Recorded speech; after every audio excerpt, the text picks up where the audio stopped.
All right, well, our guest speaker this week is Tony Woodall, and he'll be speaking today on goal getting in the next normal.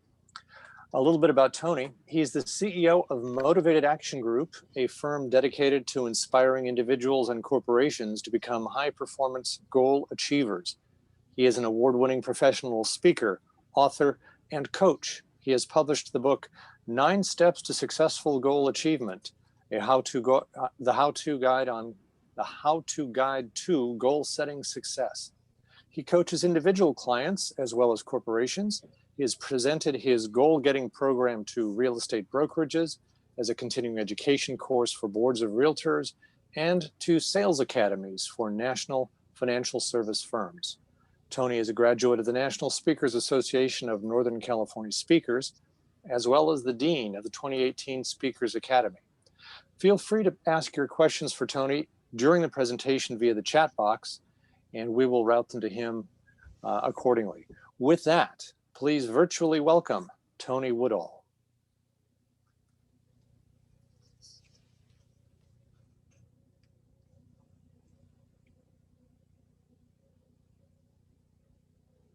There you go. There we go.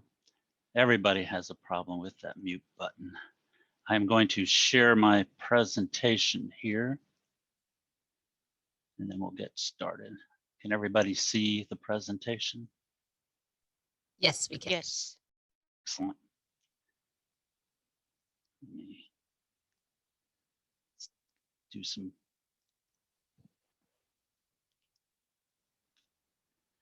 Well, thank you so much, Vinny and Moises, for inviting me back to ProMatch. I had a wonderful time June of last year. And obviously for everybody here, this is your first time.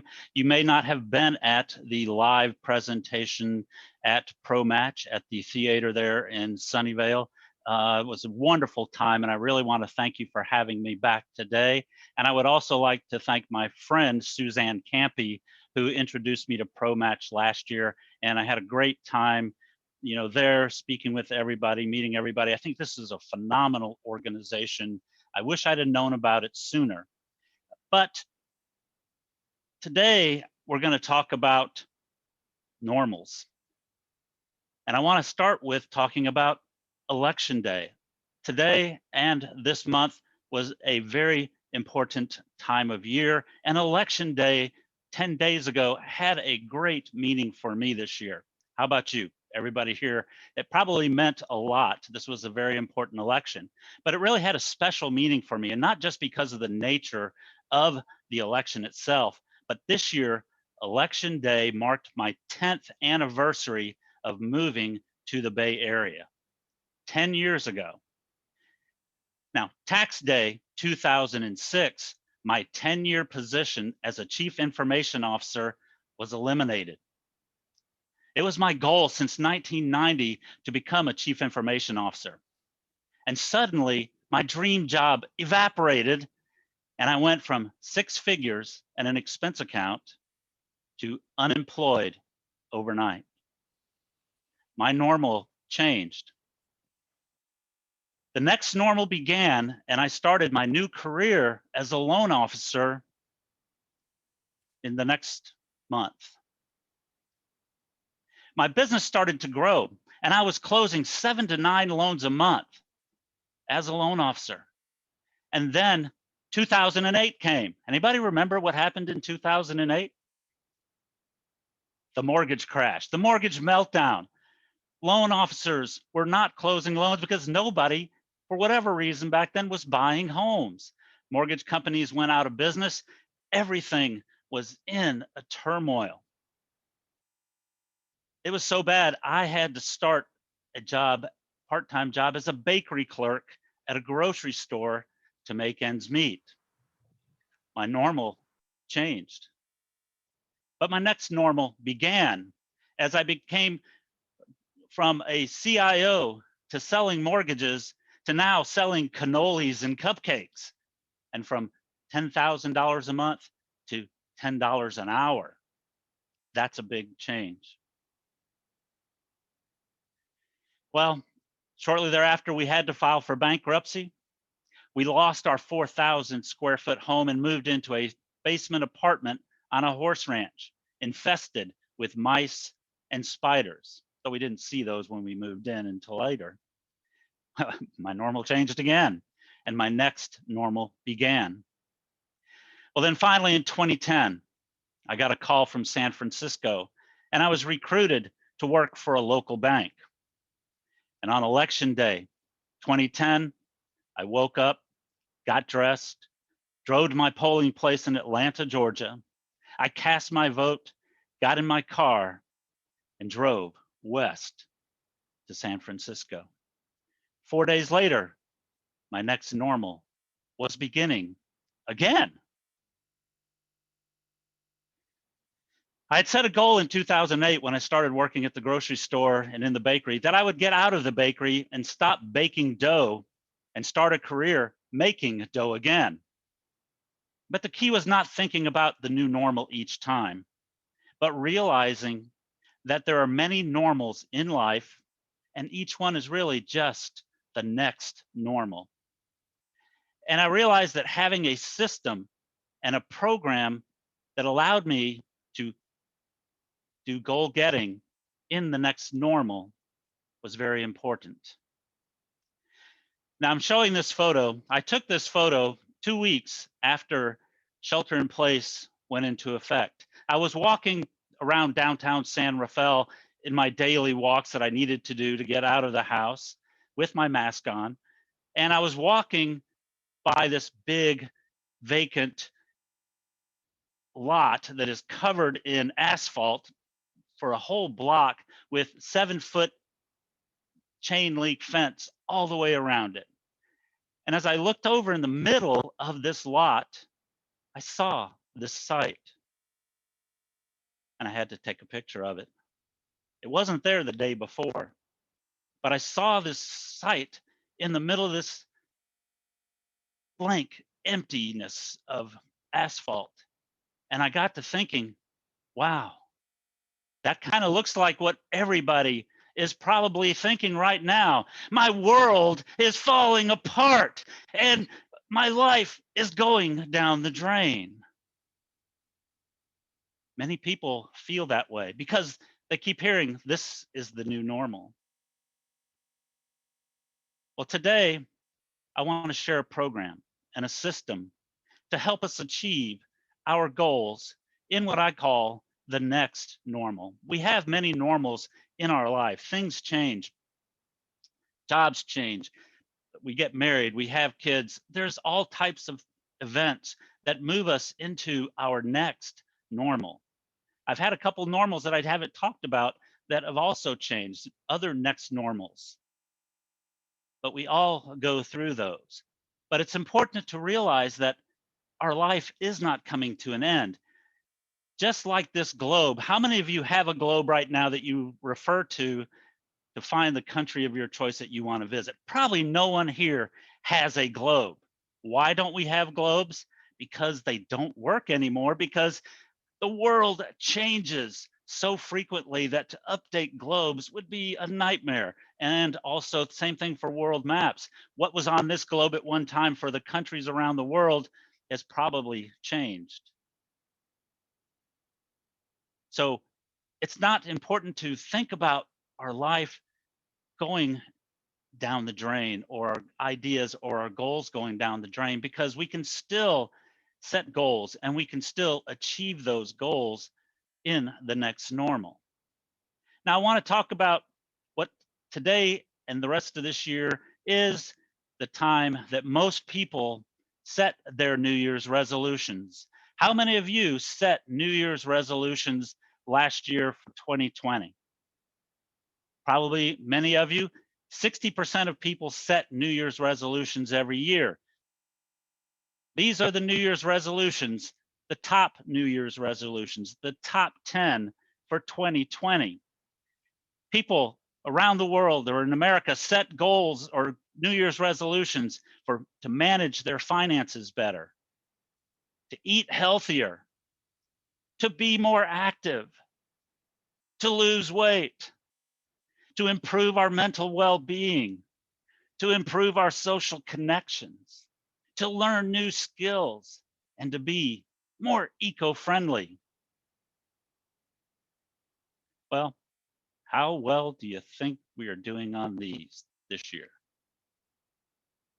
Well, many of us aren't able to manage finances better because many of us are out of jobs. Millions of people lost their jobs this year. Eating healthier, well, not necessarily because we're all stuck at home, maybe not cooking the best thing, getting takeout, things like that. We're certainly less active than we would have wanted to be. Many of us, like myself, have gained the COVID-19 and put on a little weight instead of losing it, even though I try to exercise daily. Improving our well-being mentally, well, that's been a challenge for many folks. Improving social connections, well, I think that's actually been a benefit for the pandemic because we have so many abilities to now meet people and talk with people that we may not have been able to do before with Zoom and other applications. We can actually have, and I've had many happy hours on Zoom. I've had many coffee and lunch dates on Zoom. It's a great way to continue those. I belong to a club, the Golden Gate Breakfast Club, and we now, instead of meeting locally in San Francisco, we meet on Zoom every Wednesday morning. So you can do those even in a pandemic. Learning new skills, many of us are forced to do that because we have lost jobs. And to be more eco-friendly, well, yeah, I don't drive my car as much as I used to. Many people don't. So the ozone is better, the pollution has gone away much. So we actually have some great things, but 8% of people who set New Year's resolutions are the only ones who achieve them, not many people. So despite the next normal we are in, people do still achieve New Year's resolution, but it makes it harder. And the main thing is that's without the pandemic, without lockdowns, only 8%, because really New Year's resolutions don't work. It doesn't mean you shouldn't have dreams. Maybe your dream is to own your own custom home. This is a buddy of mine years ago, Larry. This was his custom home that he built. Maybe you want a backyard for your kids to play in. Well, this is Larry's backyard after he built his custom home. Beautiful place, and had his own golf course, his own gardens, lake, and everything else. That was his dream, to own this home. Well, maybe your dream is just to have a family, much less a backyard for your kids to play in. Maybe your dream is to travel. How many like to travel? Have anybody been to Castle Neuschwanstein here in Bavaria? I made this trip out to Bavaria on an all expense paid trip from my uncle. Uncle Sam paid for me to go out there, and I had the opportunity to visit Neuschwanstein. And in January of this year, after having one of our speakers at the Golden Gate Breakfast Club explain his trip to and walk across Spain and to the Campo de Santiago, or the Campella de Santiago, I decided I wanted to do that. And that I set that goal for 2021. That may not be achievable next year if we don't open up Europe again. But travel is many people's dreams. Maybe your dream is to write a book. That was one of my dreams. And finally, in 2018, I published my book, 9 Steps to Successful Goal Achievement. But you may have that dream. You may have a story you want to tell or information you want to share with people. You can write a book. Well, maybe your goal is to lose weight. Wow, that guy on the left, that was me, 300 pounds for 30 years. I weighed 300 pounds. I tried to lose weight. I couldn't do it until I started using the program that I'm talking today about, and using some of the techniques to visualize myself from being a fat guy to being a thin guy, the guy I was at 30 years old. I made that back again. I am now down to my goal weight, and I achieved that. And we'll talk more about that in the next few minutes. But I didn't do it by setting New Year's resolutions. I did it by setting goals. And setting goals are very important, because if you have a program and a system, it makes it more effective to set your goals. Now, today I'm going to be talking about goal getting, which is the program that I have. And it's really a 3-part process that we talk about. The first, I like to think of it as a temple or a castle, if you want to think about that we all have. You have a foundation of that building. And then that is the 9 steps I'll be talking about, is that foundation. Without that foundation, you can't build a solid temple or a solid castle or, a home. You have to have that. The second part is the pillars, the three pillars of goal-getting success, which are the structure that holds all of that together, the system, the process. And the third part we'll be talking about today is the roof, the top of that helps us protect our mindset and covers us and protects us from the ever-changing world that we're in especially in 2020 and beyond. So I want to talk about those three areas in goal getting. Now, when I started goal getting and started this back in the early days, back when I was one of the fat guys, this is where I received my 5th degree black belt in Bujinkan Taijutsu, basically the art of the ninja, and that's our grandmaster. While I was training and studying, I started doing some things in the classes where we would do some mind exercises, danger perception, where we would try to feel the danger of people. And we did some meditation and some exercises to kind of tap into the other person in front of us and see what their thoughts were. And I was amazed that we were actually able to do some of those things. And I was just thinking, wow, the mind has got to be even better. So I started studying hypnotherapy, hypnosis. And yes, I can hypnotize you and have done that for many folks. And it's a great program. But what I learned from studying hypnotherapy and hypnosis is that the subconscious mind really controls everything that we do in our life. And there are ways that we can go in and modify the subconscious mind to be better for what we're trying to do. So I want to explain a little bit about what I learned about the subconscious mind and how that works.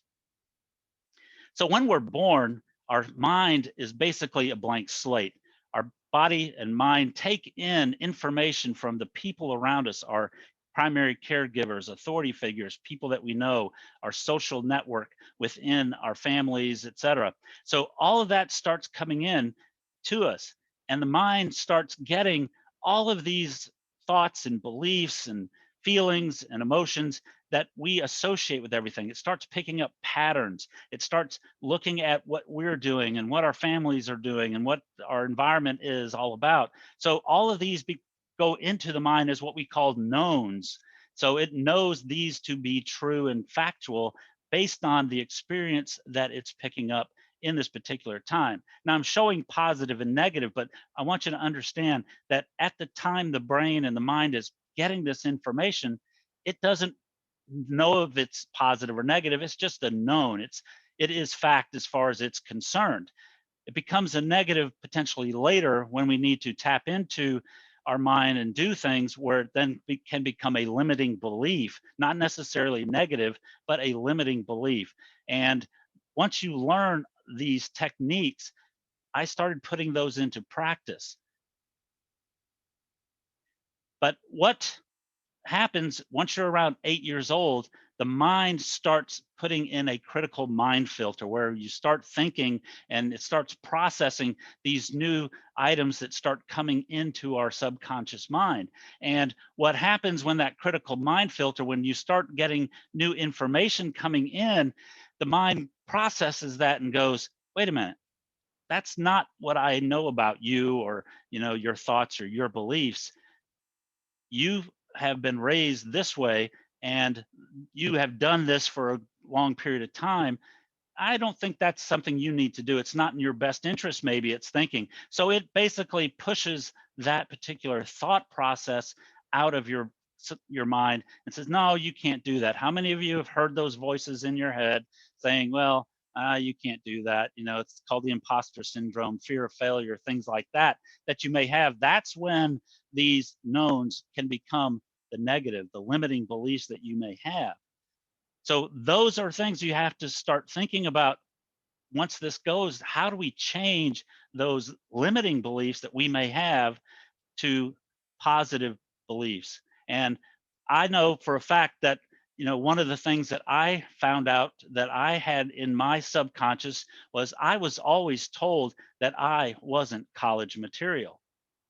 But I always thought that, to be successful, you had to go to college. But then as my parents and grandparents were telling me, Tony, you're not college material, my mind learned that at a young age. And so when I started being say, oh, are you going to college? No, I'm not college material, so that prevented me from getting started in college until I started learning this and learning hypnotherapy and hypnosis. And the way hypnosis works and the way that this practice does is it gives you the opportunity to go in and change that. So the subconscious mind is important that we don't let our mind play goalie for the other team. So if you wanted to achieve a goal and now all of a sudden you can't, this is why we want to do this change. So we developed a process called goal getting, and again, with the 9 steps to successful goal achievement in my book.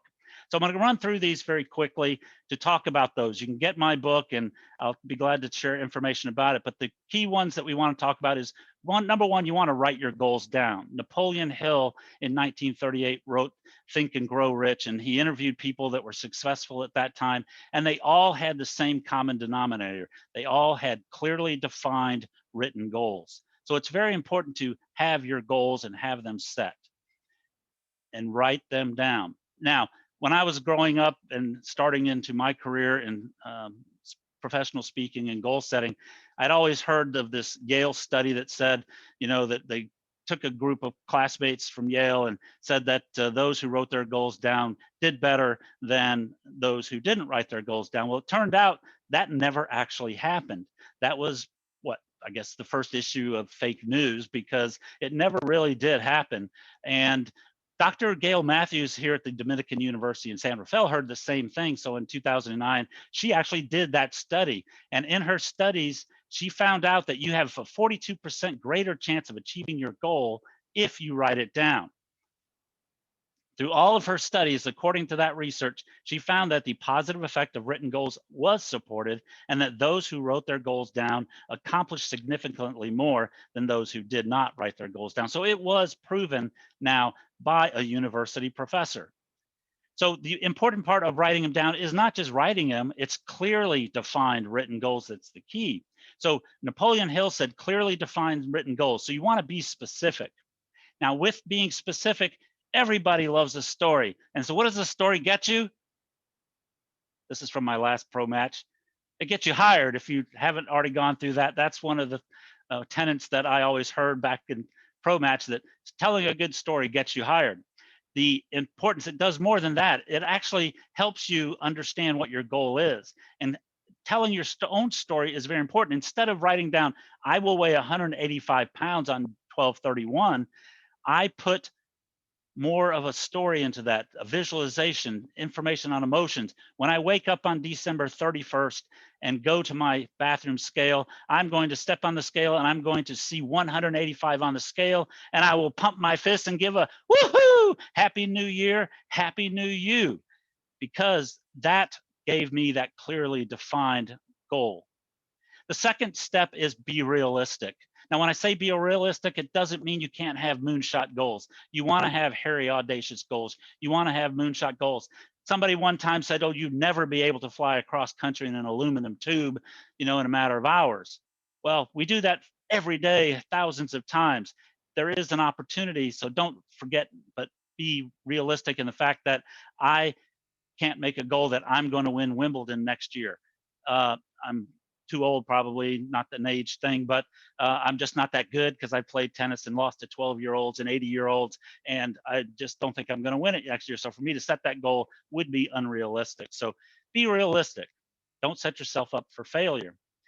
The third step is set a deadline. It's important to have an end date. I set 12/31 as my deadline for setting my weight loss goal. A goal without a dream is a wish, and a goal with a dream or with a deadline, a goal is a dream with a deadline. So you want to make sure that you have a deadline so you get that pressure. The fourth goal, or the fourth step, is you got to have an action plan. You want to set a plan of what it takes to achieve that goal. Create that plan and work that plan.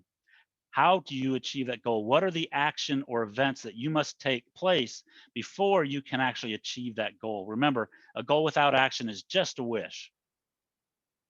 The fifth step is measure it, track it. Measuring a goal is very important. Every goal should be measurable. That's one of the SMART goals, measurable. But more than that, and more importantly, is it must not only be measurable, but you must measure it and you must track it as well. So you got to track the status of your action plan as you go through. Tom Peters, the author of In Search of Excellence and many other great leadership books, talks about what gets measured gets done, and that's a fact. The sixth goal, or the sixth step, is define your why. This is a very important goal. This is your motivation. It's really critical that we understand why we want this goal. Why do you want to achieve this? If you think about, for those of you who are in IT or project management, you're familiar with the Ishikawa diagram and the 5 whys. And I like to use that when I'm trying to think about my why when I want to achieve the goal. What really is the root cause of you wanting to achieve this? So you have to go through and start thinking about what your why is when you want to achieve your goal.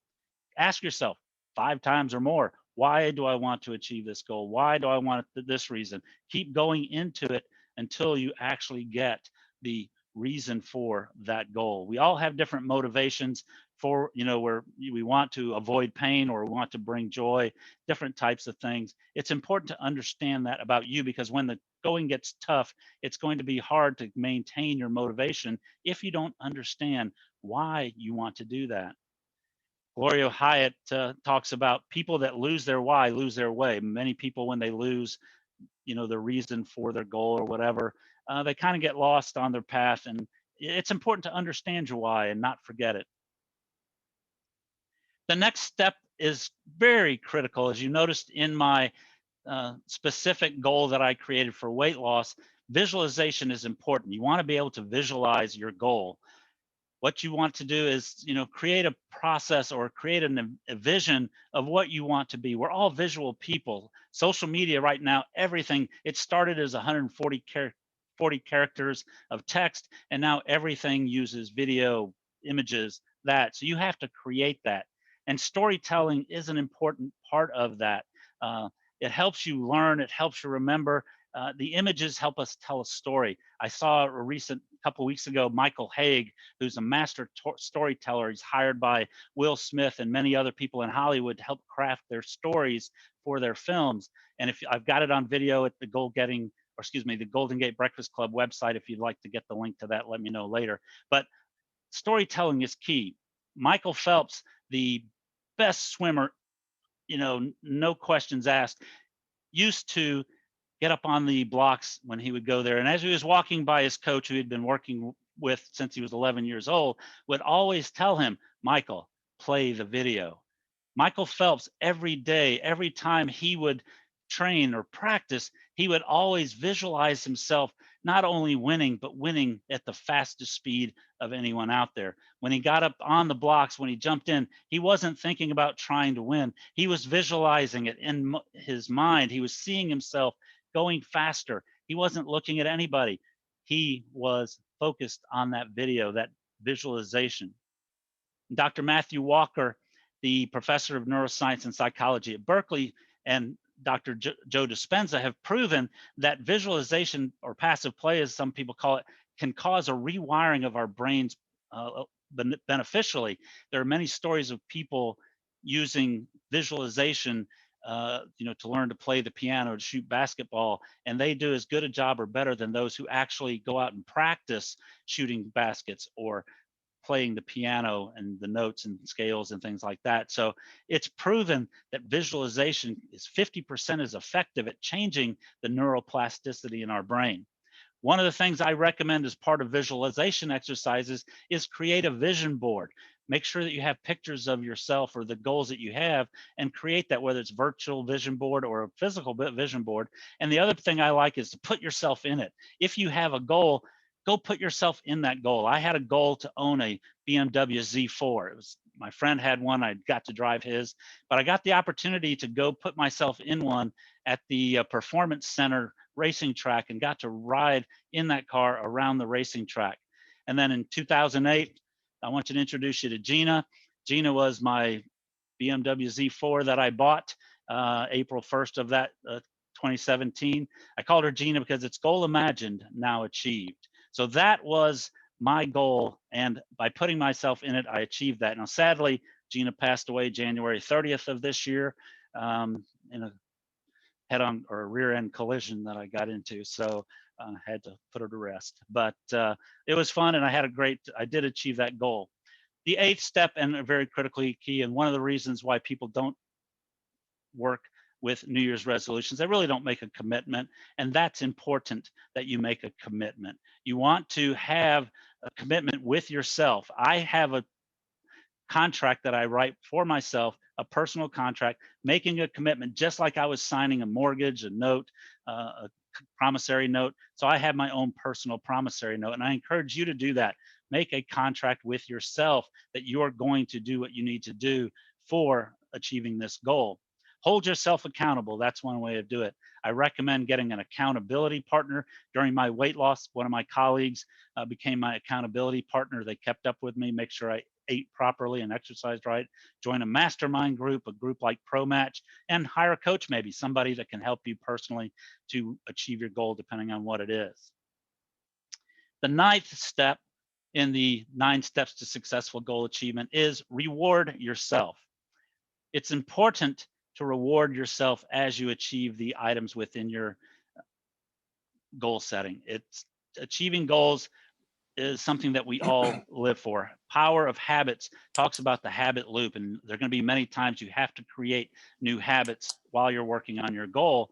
And in doing that, you have to have a reward, because that's what your habits are for. You end up wanting to do this habit that you did, whether it's a good or bad habit, because there's a reward associated with that.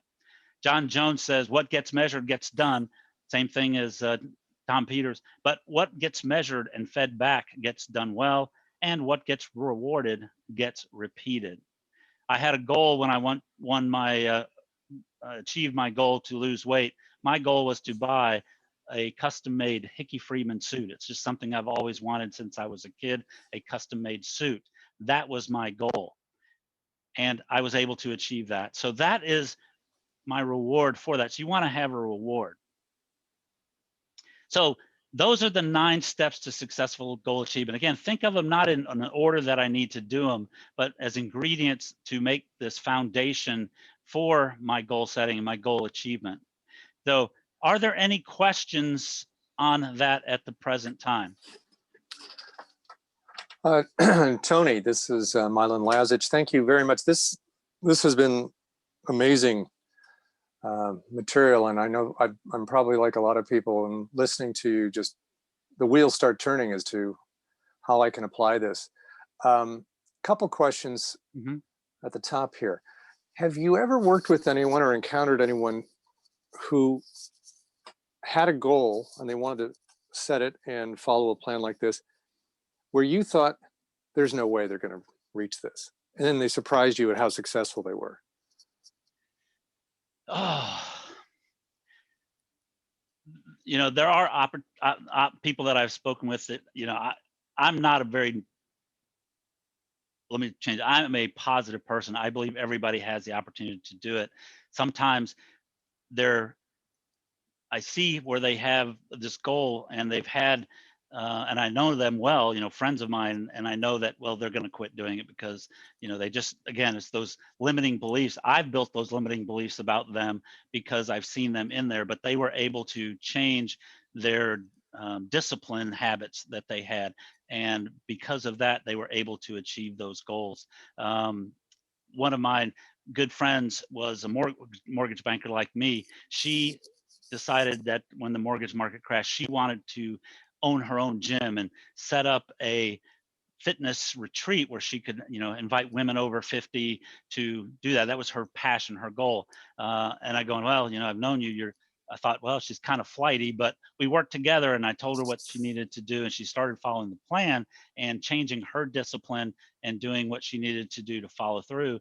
And she last year, let's see, was it last year? 2 years ago, she opened her own fitness facility, her actual brick and mortar in the town where she lived, and has already done several of her retreats at the local winery that they have there. She has, you know, dozens of people at a time come in. So she actually did that. I knew her as a kind of a flighty salesperson, you know, very, you know, sales oriented, but not necessarily as dedicated as I thought she would be to that, but it was her passion, and she changed some of the disciplines that she had so that she could do that. So I was surprised, not really, because again, she's always been driven, but I didn't think that she would do it for, doing fitness. But she's great. She's online now doing some great things. So Great. How about, you've got an audience here of people who are currently in a job search mode. Are there any, whether they're yours or your friends or other people you've known, instances where people have applied this process to a job search, and any interesting stories you can highlight as examples? yes, the key is when you're doing a job search, and I've worked with folks who, and I'm also working with a therapist now who wants to go out on his own, is to make sure that you follow a plan and set those plans. For a job search, there are several things that you have to do that's important to know. And several people that I've talked with didn't realize this, but by following the steps and setting up what we call value events, which we'll go into in a moment, they were able to learn more about the company, because a lot of people don't realize that you really have to do research on the organization that you're trying to get a job for. I used to do hiring for the bank here for a role that I was manager of at the time, and people just don't think about that. Many organizations are very culture driven, so you want to be sure and follow the plan of getting to know the organization, getting to know what they want and what their goals are, so that you can meet with them and talk with them. You also want to find out more about your competition, what they're talking about, and how they're approaching that particular position, and be able to set yourself apart. So when talking with the clients that I've worked with that are looking for new positions or starting new businesses, it's all about finding those steps that you need to take and following through on the action plan. Very good. Another question that came in just now. When you lost your CIO job and had other transitions, what was your goal? Was it to make money to survive, or was it initially to get another CIO position? And how did you decide what your goal really was? That's a great question. And when I lost my CIO position, as I said, that was my dream job. But honestly, when I lost that position, I was actually very happy. I had, at that time, my mind and my goals in life had changed. I realized I wasn't the technical person, or didn't want to be the technical person that I was. I had actually decided I wanted to go into sales and be more of a people person, get into a career where I was more talking with people, because that was the part I liked as being the CIO, is going to the offices and talking to the managers to help them figure out how to improve their processes and how technology could work. But I really enjoyed that interaction. So when that particular position was eliminated, I was actually kind of happy, because it got me the opportunity then to go into the sales in the mortgage business, which I had wanted to do earlier, but they asked me to stay on and do a project that I needed to get finished. But it brought that out, and I really enjoyed doing the sales side. So, when I lost that, that was probably the biggest feeling where, oh my goodness, this is a big change that I wasn't really happy with. And then I ended up again luckily with the bank, I got back into a more technical role. And again, that wasn't where I really wanted to be, but it was something that I needed to have to make money and get out of the bakery and, into making dough instead of baking it. And so I had to go back at that time, because the mortgage market had crashed. You couldn't sell houses or make loans very often. So it became a survival of, I needed to make income. And then after 5 years of that, I actually transitioned into a role at the same bank in a marketing and management, or a role where I'm actually talking people and working with building communities within the bank and things like that. So oftentimes you change your goals, you change what you want to do in life as you get older, or different things change. You may realize that was that goal then, now I have a different one. Great. Now, you provided us with a document about for a discussion on 3 pillars. Shall we move on to that discussion now? Yes, let's talk about the 3 pillars of goal-getting success. As I said, the first part is talking about the foundation. Now we want to talk about the pillars, the 3 pillars of goal-getting success. And we want to build this in and get your goals that you set. So we set up the 3 pillars, and there's the what, the how, and the why. And I created the worksheets for you to use for the system and sent those to you. So you should have a copy of that. And I'm going to go over those, unfortunately, very quickly so that we can get finished on time. But it's important that you understand the 9 steps. But as we go into the worksheets, there's the what, the why, and the how that we have as those 3 pillars. Understanding these will help you achieve your goals. So the first pillar is the what. What clearly defines specific goals do you want? Exactly what and when do you want to achieve it? So we want you to use this as not and I gave you a PDF instead of sending you a spreadsheet, because I want you to actually write with a pen or pencil, not type it. I want you to write it in longhand or cursive. If there's anybody here who does not know how to write in longhand or cursive, because I don't think they teach that in schools anymore, but it's important because cursive writing goes into our automatic nervous system automatically, that part that controls the walking, breathing, things like that. And it bypasses that critical mind filter that we have in our subconscious mind. So what we want to do is we want to bypass, this is where we're getting into those hypnotherapy techniques and using the handwriting to do this. So what you want to do when you start your what, you want to start writing it. So when I wake up on December 31st and go into my bathroom, I'm going to step on my scale and I'm going to lose or see 185 pounds on the scale. And I'm going to pump my fist and give a shout, woohoo, happy new year, happy new you. Now, what does that tell you about my goal? It's specific. I know what date I'm going to finish it. I know what I'm going to weigh. I know how I'm going to feel. I can visualize myself going and stepping on that scale every morning. And I literally did that every morning. I would go get on that scale and I would look to see 185, no, 200 and something, so I would count that down. And then finally, not on December 31st, but on September 27th, I got on that scale 3 months early and stepped on the scale and it weighed 184 pounds. And I shouted, well, it's 4 o'clock in the morning, so I didn't shout. I didn't want to wake up the neighbors. I did a fist pump and woo, happy new year, happy new you. But I imagined that, I visualized that for 9 months doing that. And that was what I wanted. So my brain, I could see myself not only as the thin guy, but I could see myself achieving that goal. So visualization is a key part of writing your goals down, getting that emotion in there. The other step is, so what I want you to do while we're talking here and as I go through this, I'd like for you to write what your top goal is for the rest of 2021, or for 2021 going forward. What's your top goal that you want to have? And start writing that down so that you can get a feeling of what you're doing. Remember to use the visualization or be able to picture in your mind what that is and the feeling that you're going to get. Visualize it, create a video and see yourself achieving that goal. So that's the key of the what. You want to do that for every goal that you set. The other one is the how. Now with the how, you want to come up with the action steps that you need to get there. You may not know right away what those action steps are for every single goal that you have.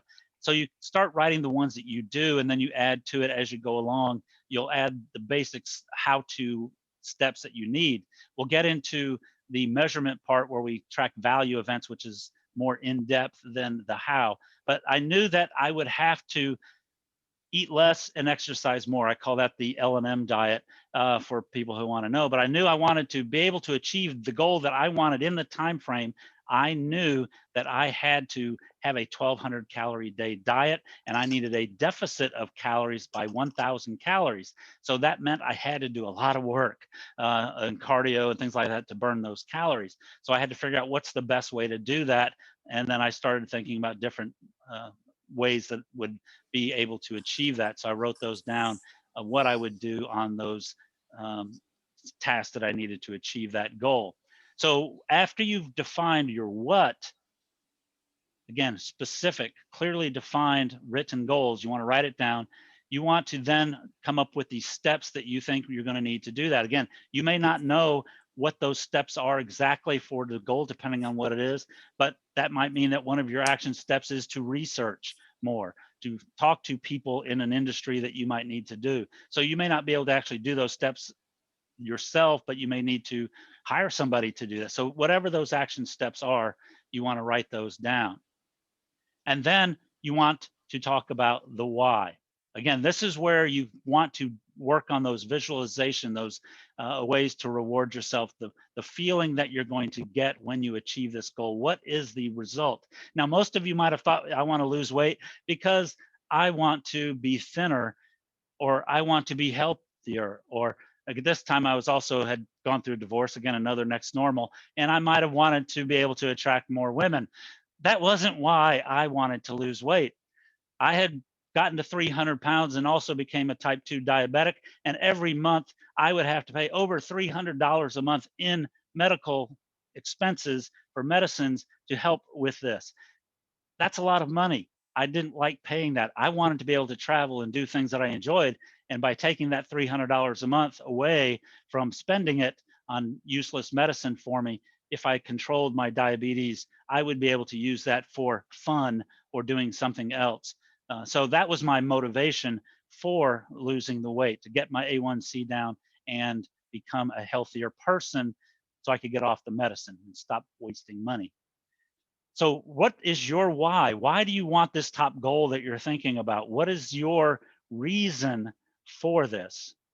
So write that down, visualize it, get as much of a picture of you achieving that goal. Because I want you to be able to, every day that you look at this, I want you to be able to stand there or sit there, see yourself, cheering yourself as you're doing it, just getting excited that, oh man, I feel myself being in this position. It's kind of like, I'm actually going to add a new pillar called the who. Who do you want to be when you achieve that goal? Where do you want to be? Who do you want? What kind of person, or what is the person that you want to be in that why when you get there? So not only why do you want it, but who do you want to be? So kind of get that feeling in there when you're achieving your goal.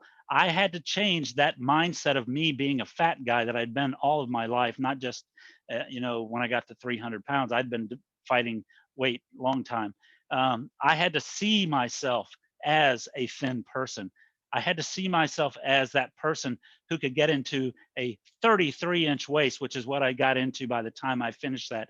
When I was working at the bakery, when I started at the bakery, I was wearing a 4X smock. 4X, that's big. I was wearing 50-inch waist pants. I got down to a 33-inch waist in September of 2018 and still wear those pants today. Thank you very much. So you have to see and change that subconscious belief that you have in yourself or what you can do. And that's where that visualization is really key in doing it. So the other part I talked about is the action plan and the measurement. We have a weekly goal measurement worksheet that is very important. It's a series of information that you put out here, and I'm going to kind of talk about a little bit here. Can you see my laser pointer here? The key is you're going to do this on a weekly basis from Monday through Sunday, whatever your week is and starts. But you have a date range out here that you're going to be doing this for, and you want to write these down on this sheet. Again, in pencil or pen, whatever, but hand write them. Don't keep track of them in a spreadsheet. You have a date range, and that's an important part out here you're going to do. But if you see the headers here, you've got goal, reward, and then the days, and then the totals, and a get it goal. So the goal you want to set for each of these, what we call value events. And I want to step back for a second and talk about value events. What you want to put here is not things that don't move you forward. You might surf YouTube and watch videos and things, but if it isn't really something that you need to do that will actually push you forward in your goal, don't include that as an action step. A lot of people say, I want to make 20 sales. Well, making 20 sales is kind of a goal. Those aren't action steps. Making a sale isn't an action step. It's the result of doing something that will bring you sales, such as doing a presentation in front of a client that is actually a decision maker, those sort of things. So think about the different action steps that you have out here. I think I provided 2 different scenarios. One is my weight loss one that I did, and the other, I also have one out here for realtor, mortgage banker type of sales type organization. But to give you some examples, but the value events are things that you have to do that will get you where you're going. So on losing weight, I had my main goal that I paid myself, and I use money for my rewards on this because I am money motivated. Most of us are in a lot of ways, but you can use whatever you want for your tracking of here, just numbers if that makes you feel better, to just do numbers. But I'd use money, $1,200 a day for my goal was 1,200 calories a day, and I paid myself $200 for every time I kept to that 1,200 calories a day. And then calories burned, I had to have a 2,200 calorie or burn 2,200 calories, which gave me a calorie deficit of 1,000 a day.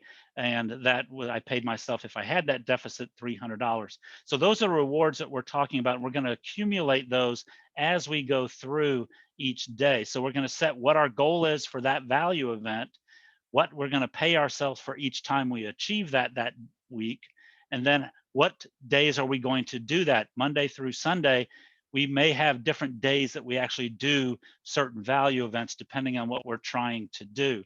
So it's important to enter these dates or these numbers, these values that you're going to pay yourself in there, and then what the total is. And then if I get it, then my total goal is what I'm going to see at the end.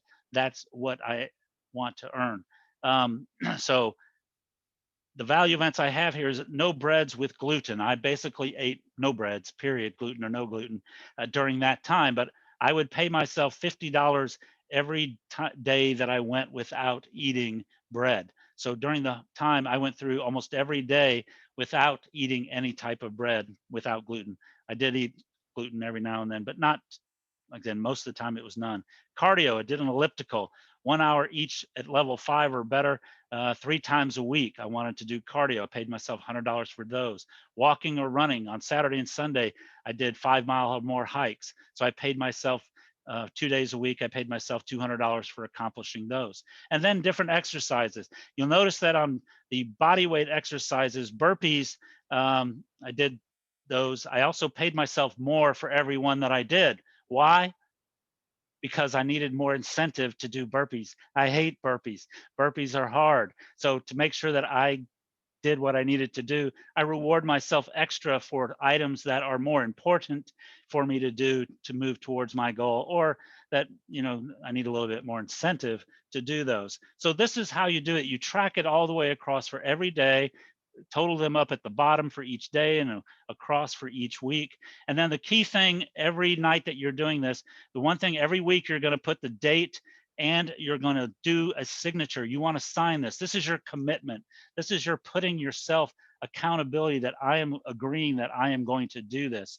And then we track on the balance, you see how much you have to date, what week you're in, then the average balance, and you keep adding that as you go along so that you can build, basically we call this the mental bank. We want to build within our mind a bank of rewards or money, as I'm using it to do that. This is really important if your goal is to make more money. A lot of times our limiting beliefs may be that you're not able to make a certain amount of money and you can't get over a plateau because somewhere within your subconscious mind, your mind may think that, oh, I could never make $100,000 a year or $15,000 a month or a day or $1 million. Your mind will tell you, oh, you really can't do that because you have that subconscious. Doing this helps, again, since you're doing it continuously, you're also doing it in what I call the magic 30 minutes, which I'll talk about in a moment, right before you go to sleep. This will go into your subconscious mind, bypassing that critical mind filter, and you will start telling your mind that, oh, I can actually accumulate this kind of wealth if I want to. So it's important to do that. So you want to do this every single night. You want to tally all of your amount. And we'll talk about that in the magic 30 minutes here in a moment. But you want to keep this every single week. So you can print this worksheet that I provided for you, as many copies if you want to be able to do that. I have a notebook full of them that I keep adding to, putting, punch it holes in it and go forward as I go through. So it's important to do this every single day. It's that consistency and that discipline that you have. So this is the critical part of the tracking it and measuring it. This is where you will develop those processes that you need, that system to keep yourself going in the steps that you need to go. When I was doing as a loan officer, I had the one you see here as different events for that type of a career. I paid myself more for actually visiting a broker or for doing a presentation in front of a group of realtors. This is where it's important to be able to follow those steps, because those are the things that will lead to sales. The sales is the outcome of the actions that you need to take. And then those sales, equal either more income and or more capability for a better position. So that's the important part of the pillars. You want to have a system and a program that you can follow consistently that will keep you going forward. So what value events must you do to move towards your goal? Write those value events that you must do and reward yourself for those events. Now, before we go to the top, the rooftop, the final step, are there any questions over the worksheets?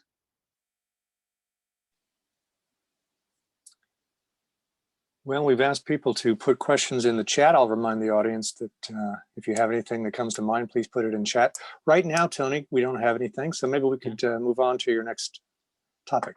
Okay, and if anybody ever, has any, we'll have the contact information where you can reach out to me to go further into it. I hopefully made it self-explanatory in the instructions, but I'm happy to sit down with folks if you want to really kind of go over that measurement tool that we have out there. So the third part, I'm sorry. Sarah, did you want to unmute and ask your question? Yes, thank you. I love the idea of rewarding myself with money, Tony. However, looking for a job, I don't have that much available for rewarding myself. Do you have other suggestions for rewards? Well, the actual rewards is not paying yourself with physical money. The money that I wish I paid myself that much every day. It's more of a mental payment. So it's developing that mental bank. You're paying yourself imaginary money, if you want to think about it. It's not really imaginary because it's going into our subconscious and it doesn't know what's real and what's not. So that's part of this process, is it's convincing the mind that it's, it is real, because it doesn't know that it's fake. So that's why I like to use money. So you're not really paying yourself physical cash every day. When I went through a training class, we used a similar program where we were like Top Gun was our ultimate goal for that particular class, to be a loan officer. So we measured it in miles flown. So we use miles for that particular program. So it's something that means something to you. Some people say, "Oh, I don't really care about money. It's not important to me." Well, what does? Use something that you can reward yourself.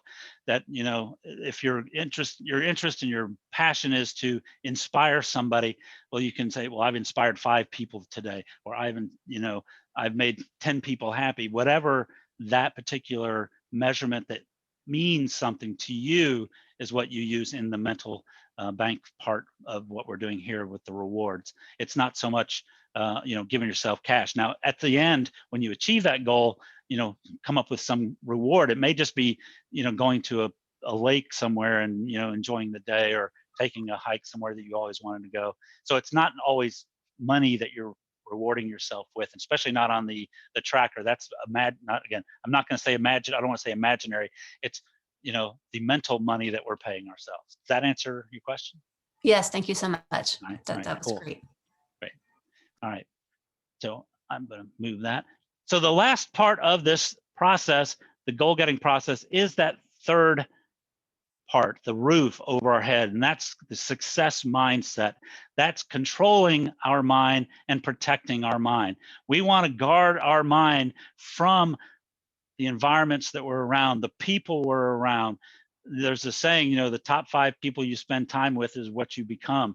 You want to make sure that you're protecting yourself from the environment that's around you. And there's 2 areas that I talk about and I like to use. One is the morning ritual. I recommend having a morning ritual, and the other is the magic 30 minutes. So in a morning ritual, you need to rule your morning. You need to rule your day. The way your day starts controls how the rest of your day is going to be. So you need to come up with a routine that you want to do. And again, it's up to you. It's your personal routine. What is it for you that you get? I like to get up early.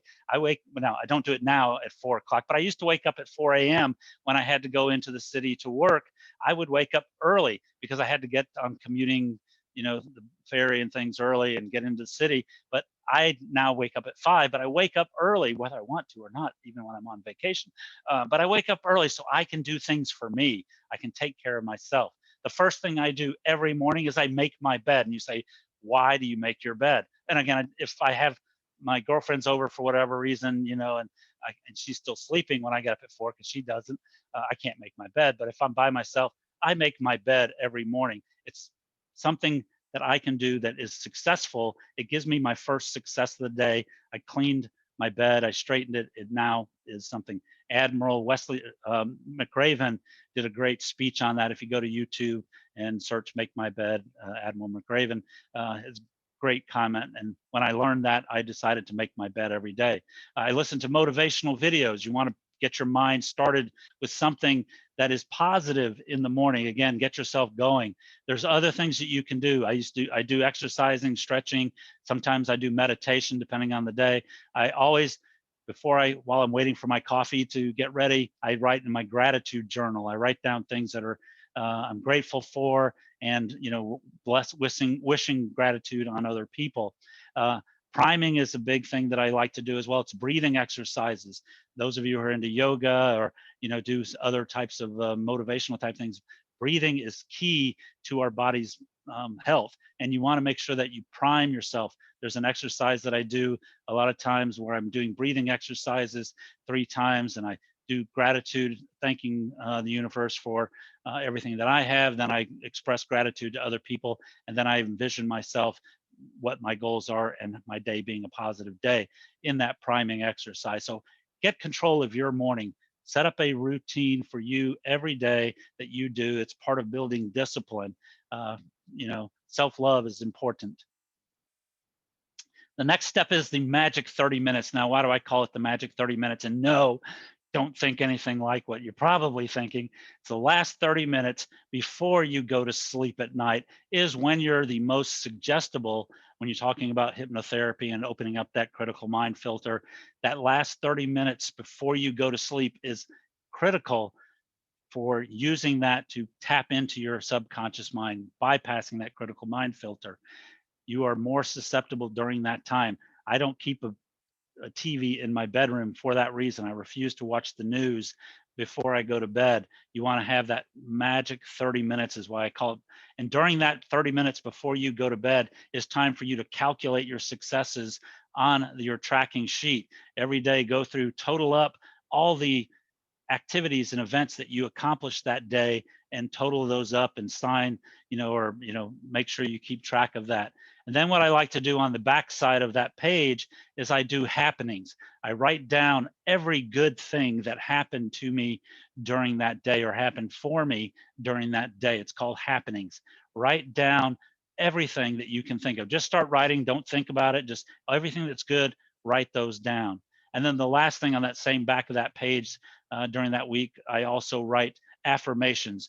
What am I going to see myself achieving? Again, the mind doesn't know the truth. It, bases itself off of images and visuals that it sees in your life and, patterns, but we can now bypass that and put those affirmations in there. So write down 2 to 3 items if you're working on a goal that you've achieved that goal, what it's going to be like when you achieve that goal. So 2-3 times. You want different things that you want to change the wording a couple times. There's more into it, but basically see yourself as you achieve that goal, that I did this today, and man, it was so great that I achieved my goal today. And do that every single day during that magic 30 minutes before you go to sleep. If you have to do something before you go to sleep, wait until the magic 30 minutes before you go to sleep, then do it. Turn off the lights and whatever you do to go to sleep.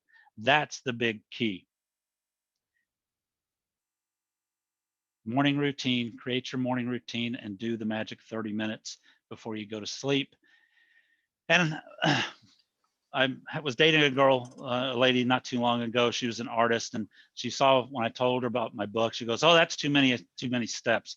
There's really only one step that you have to do, and that's take action." Well, so I decided, well, I can't, I've already got 9 steps. If I add 10, well, that would be more steps. So, and I can't just say the one step because there's really more to it than that. But so I added step 0. As we're talking about achieving our goals, it looks like a lot, but it's really just developing a pattern, developing a program and a system. But no matter what you do, there is that one step. You do have to take action. You have to take that first step and then keep stepping.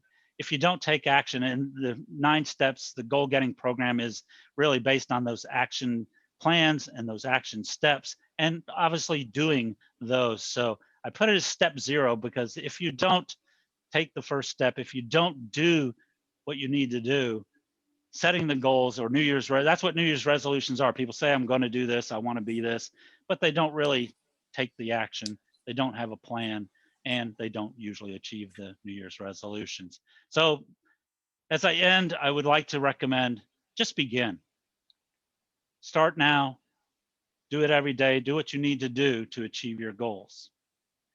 Again, I want to thank you. If you have any questions, now I'm opening for questions and answers.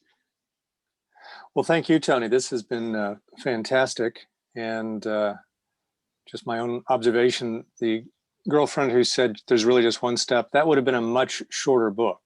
It would have been, yes. Much quicker to write.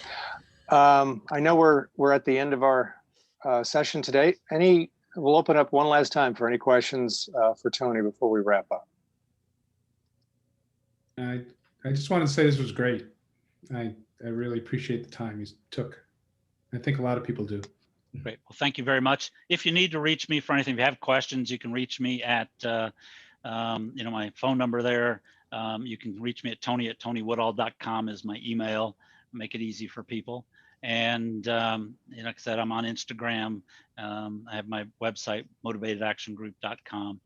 So you can reach me just about anywhere. And again, Vinny and Moises have my contact information. Tony, Great. thank you so much for coming back to ProMatch.